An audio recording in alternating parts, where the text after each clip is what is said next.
Just a few days ago, I went hiking in the hills near where I live here in the border country of Scotland. And I went to a place called Minchmore, and I walked on an ancient drover's track up into the hill. By the side of that track, high on the hill, is a place called the Cheese Well, which is a little natural spring in the mountain. And it's known as the Cheese Well, and has been known as a Cheese Well for many hundreds of years, because tradition has it that one should leave a small offering, a small token of cheese, or these days people leave coins for the fairy folk, that you might pass across the moor without mischief or harm. And this is a story of those fairy folk. And I ask that if you enjoy this story, treat it as you would a street performer or a busker that you've enjoyed, and drop a donation into the hat, so to speak. And if you do that, that means I can continue to offer these stories. This story came to me from Peter Brooks in Baltimore, and I believe he heard it in a version by Joan Stockbridge. It's an old story. There was a path, a coastal path, and on one side of that path the cliffs rose sheer. On the other side of that path the cold grey sea breathed and moaned. And on that path walked two fairy women, wrapped in heavy green cloaks. And those two fairy women stopped, for their way was blocked by a bundle in the path.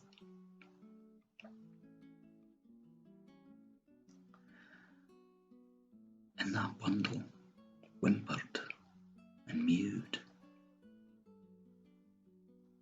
One of the fairy women picked up the bundle, tore away the cloth. "It's a baby, a mortal baby."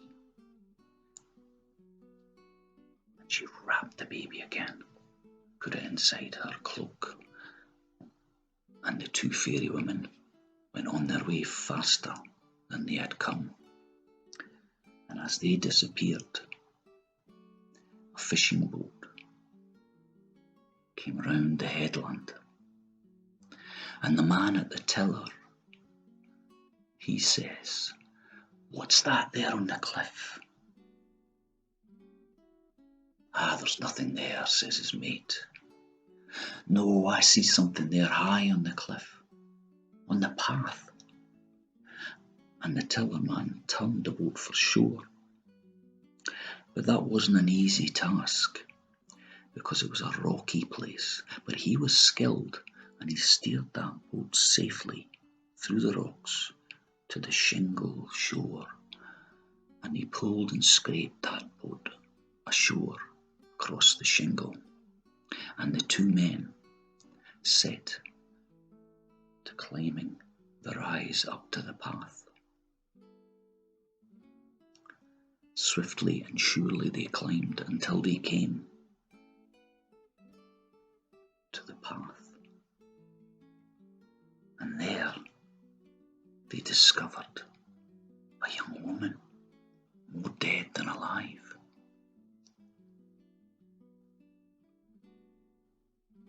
Swiftly, but with great care, they lowered her down to the shingle shore and laid her in the boat. And then swiftly, very swiftly as the wind would carry them, he took her to their village in the harbour. And he called for the women folk, for they were wise in the ways of healing. And the women folk took the young woman and they wrapped her in blankets and they took her to a warm place and they tended to her until at last her eyes opened. "Where is my baby? Bring me my baby," the first words that she spoke as her eyes darted around the room. The women looked one to the other because no baby had been brought and they had no baby to give her. The eldest of the women took the young mother's hand and tenderly spoke to her. "Sweet child, alas, your baby must have fallen from your arms into the grey sea." No, he is not lost, he is not lost," says the young mother. "I wrapped him and swaddled him and laid him safely on the moss by the side of the path when I went to fetch water. He is not lost." And she moved to rise from the bed, but she had no strength and she fell to her knees. And the women gently led her back to the bed and said, "You have no strength, my dear. You must grow strong. When you are strong, you will find your baby. We will send the menfolk to search." And they did that, and the menfolk searched all along the coast, the cliffs, the shore, every village. They spoke to every crofter and every fisherman, but none had heard tell or seen sight of a baby left swaddled on the path.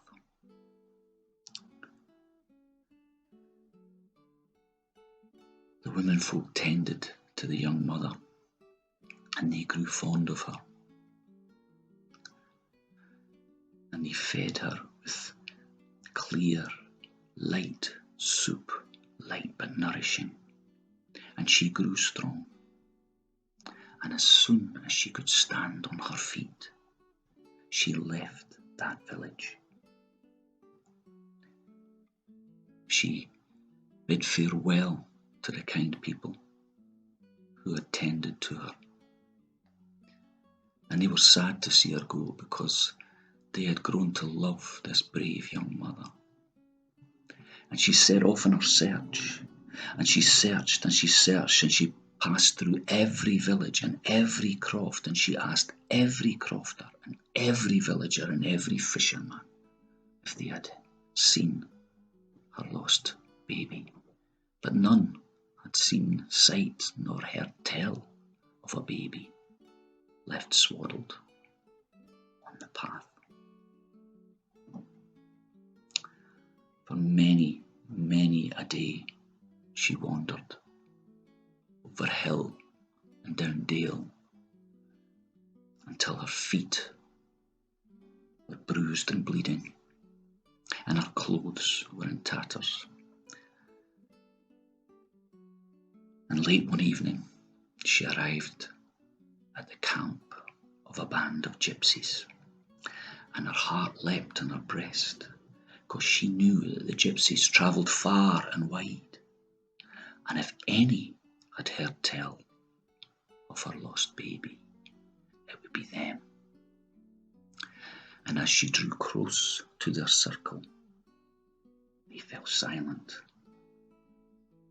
They looked upon this bedraggled, bereft young mother with her bleeding feet and her tattered clothes, and they made space for her by their fire, and they brought warm water to bathe her feet, and they fed her from their own pot. But when she asked for news of her baby, they shook their heads, for none had seen sight nor heard tell of a baby left swaddled on the path. The young mother fell to sobbing, for she had nothing in the world except her baby, and she loved him dearly.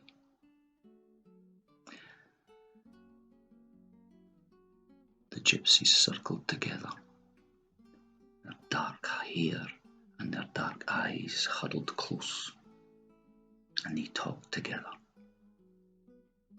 Then they came back to the young mother.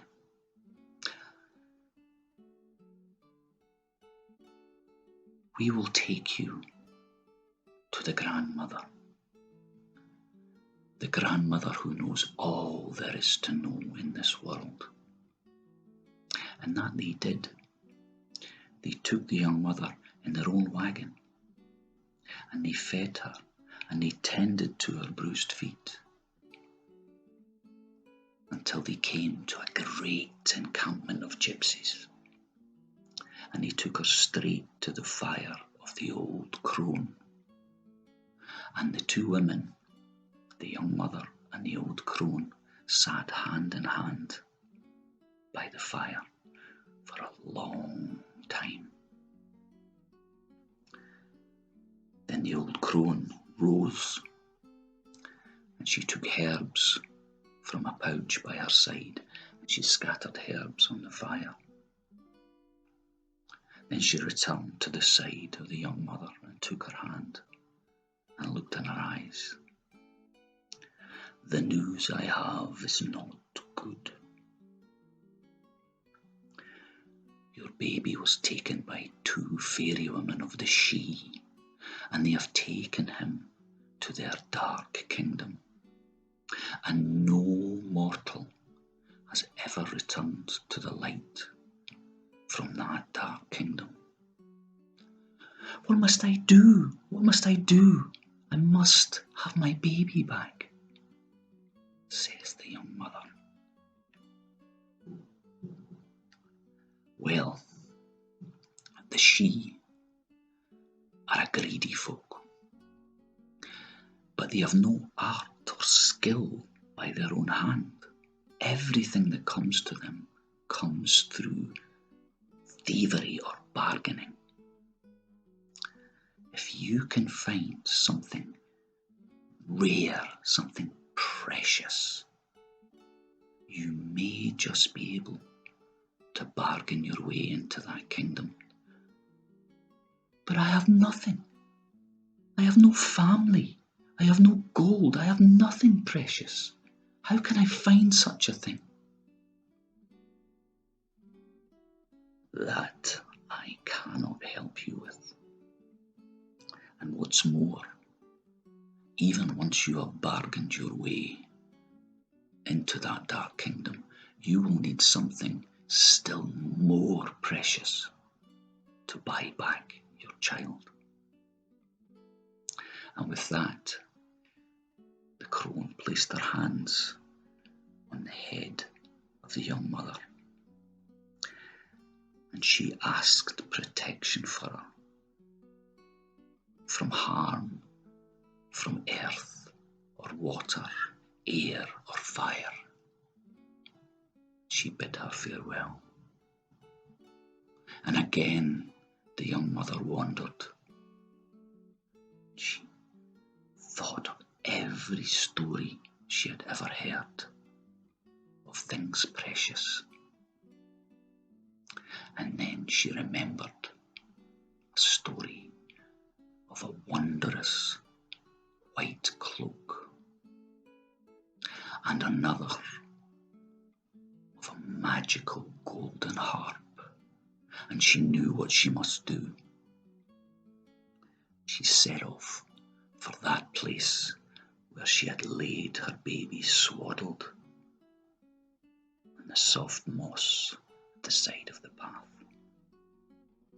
And she made her way down to the shore. And she gathered all the soft white down that had fallen from the breasts of the eider ducks.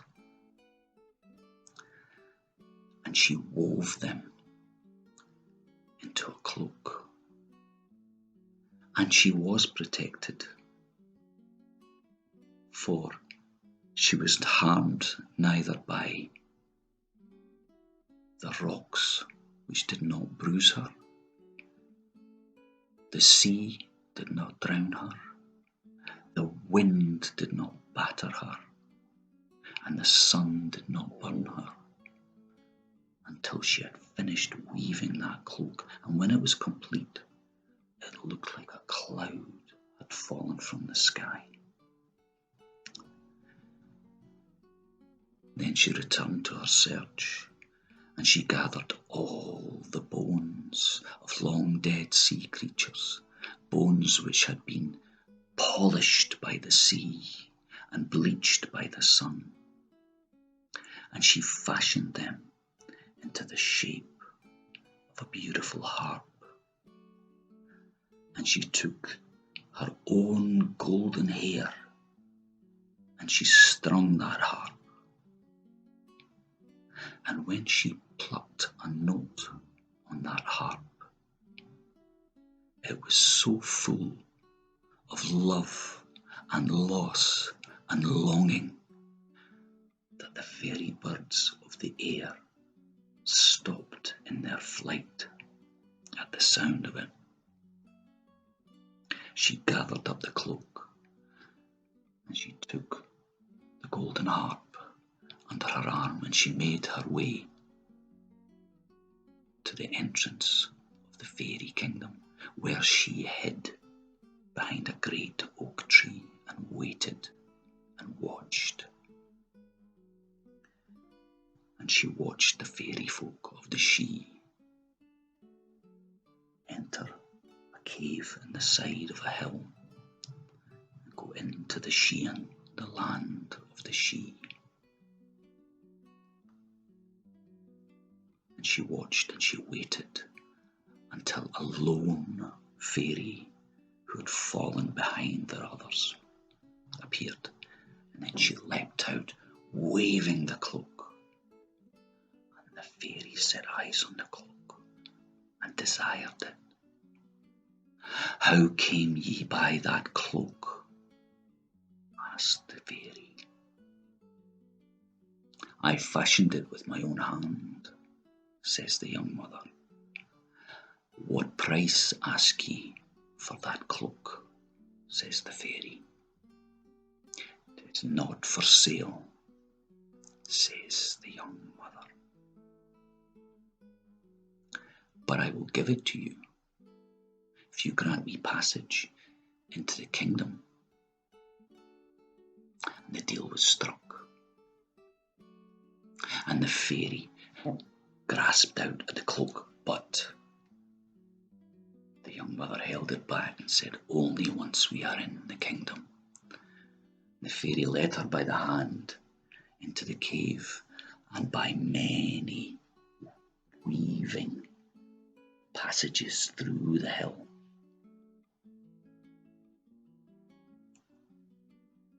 till they came to a great chamber. All the fairy folk turned and hissed, "It's a mortal, it's a mortal." And they made their way towards the young mother. But she was cunning, and she threw the wondrous cloak at the fairy who had guided her, and all the other fairies immediately lost interest in her and started grasping at the wondrous cloak. And the young mother continued on her way towards a great throne that sat at the far end of the chamber. And on that throne sat the fairy king with his crown. "What brings you to my kingdom, mortal?"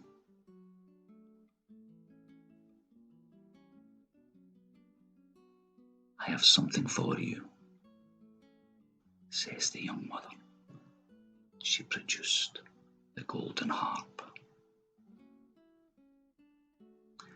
And the fairy king desired the harp. "How came ye by this harp?" says the fairy king. "I fashioned it by my own hand," says the young mother. "What price ask ye for this harp?" says the fairy king. And he sent his minions to bring gold, a mountain of gold. But the young mother just shook her head. "I have no need of your gold." "Jewels," says the fairy king. "Jewels." And he sent his minions to bring jewels. And they piled the jewels, diamonds, emeralds, rubies, before the young mother. "I have no need of your jewels." "Then what is your price? Tell me your price." "I would have my baby, who you have held in your kingdom." The fairy king was displeased at this, because he had wanted the baby to serve him in his kingdom. But he wanted that harp, and he sent for the baby, and the baby was brought forth. And he grasped at the harp, but the young mother held it close until her baby was at her breast. Then she handed over the harp, and the fairy king plucked a note on that harp, and it was so full of love and loss and longing that all the fairy folk of the Sidhe froze where they stood, listening to that magical sound. And it is said that they are still frozen there to this day. And the young mother was able to escape that place with her baby at her breast, and she returned to the village in the harbour and the people of kindness who attended to her. And she stayed there for many a happy year with her son.